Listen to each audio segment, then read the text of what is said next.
داریم با بک صبور داخل دارد. Проблема نیست، همش 100%. برای من هم خیلی. شما در کجا زندگی میکنید؟ من ناحیه رودکی. برق داره؟ برق نه. برق داره ما. رودکی برق هسته. 24 ساعت برق داره؟ آه. چی ده؟ مثلا درباره هم کمبودی برق نمیخواد صحبت کنید. 10 روзи охир онҳо маҷбуранд хӯрок ва чойро дар оташдон омода кунанд.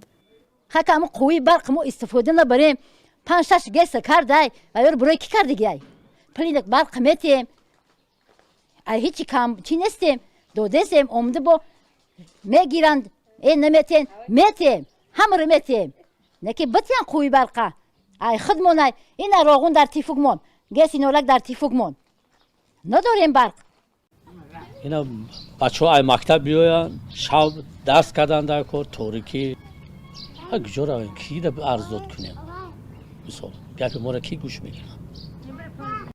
پاسخ وزیر دلیر جمعه به این پرسش خبرنگار ناروشن بود. وزیر تلاش کرد از کار نظام انرژتیکی کشور در روزهای سرد توصیف کند. یک چیز گفتنم در کار است که در همین سال یکمین بار در تاریخ اگر ما سال 2022 گیریم تولید برق زیاده از 21 میلیارد کیلووات ساعت قریب 21 میلیارد کیلووات ساعت تشکیل داد که بالاترین نشان داد در تاریخ سایه الکتروانرژتیک می باشد. لیکن اگر ما درباره خنکی ها گپ زنیم استعمال شبانه روزی 81 میلیون کیلووات ساعت را تشکیل داد که این نشان داد دم بالاترینه که ما در سالهای آخر عموما در تاریخ